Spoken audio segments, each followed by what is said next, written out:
Budaya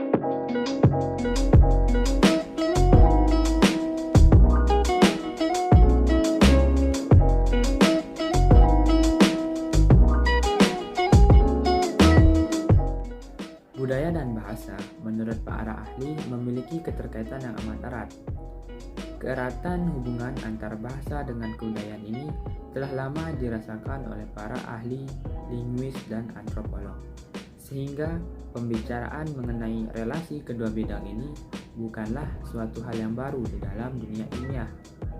Banyak pandangan yang telah diberikan para ahli mengenai hubungan dari kedua bidang ini. Untuk mengetahui lebih lanjut, maka muncullah suatu ilmu yang dinamakan sebagai antropolinguistik, yaitu ilmu yang merupakan gabungan antara antropologi dan linguistik.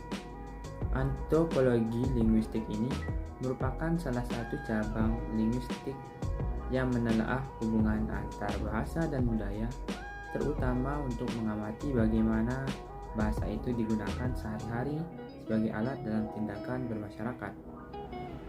Di dalam antropolinguistik ini terdapat teori-teori yang digunakan untuk mengidentifikasi bagaimana seorang penutur menjelaskan bagaimana mereka berkomunikasi. Di dalam presentasi kali ini, kami akan menjelaskan 3 teoritisasi dalam berbahasa. Yang pertama yaitu teori semiotika, yang kedua teori Basil Bernstein, dan yang ketiga teori hipotesis Sapir-Whorf.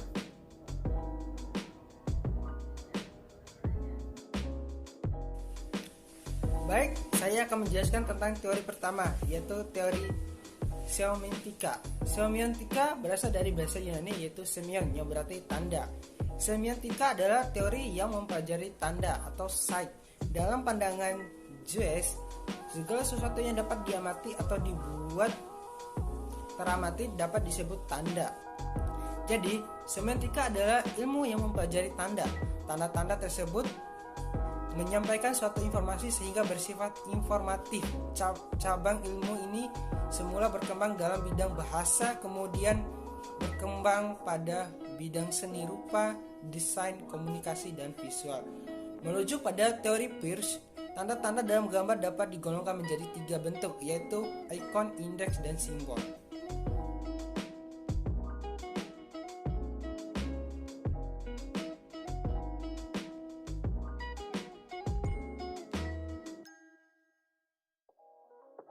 Ada pula teori Basil Bernstein. Teori Basil Bernstein adalah teori yang berkaitan dengan kode-kode rumit dan terbatas yang menunjukkan bagaimana susunan bahasa yang digunakan dalam pembicaraan sehari-hari, yang mencerminkan dan membentuk asumsi-asumsi dari sebuah kelompok sosial. Asumsi-asumsi dasar dari teori ini adalah bahwa hubungan yang dijalin dalam sebuah kelompok sosial mempengaruhi tindak tutur kata yang digunakan oleh kelompok tersebut. Kelompok yang berbeda memiliki kepentingan yang berbeda pula dengan kelompok yang lainnya. Nah, dengan kata lain, manusia mempelajari perbedaan tersebut dengan menggunakan kode-kode bahasa yang mereka gunakan dan mereka mengerti satu sama lain.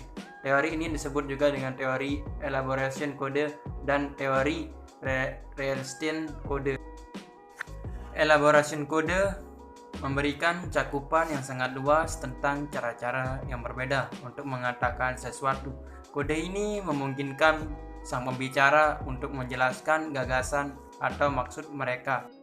Reinstein code memiliki cakupan pilihan yang lebih sempit dan lebih mudah untuk memikirkan bentuk apa yang mereka ambil. Kode ini tidak memungkinkan pembicara untuk memperluas maksud mereka.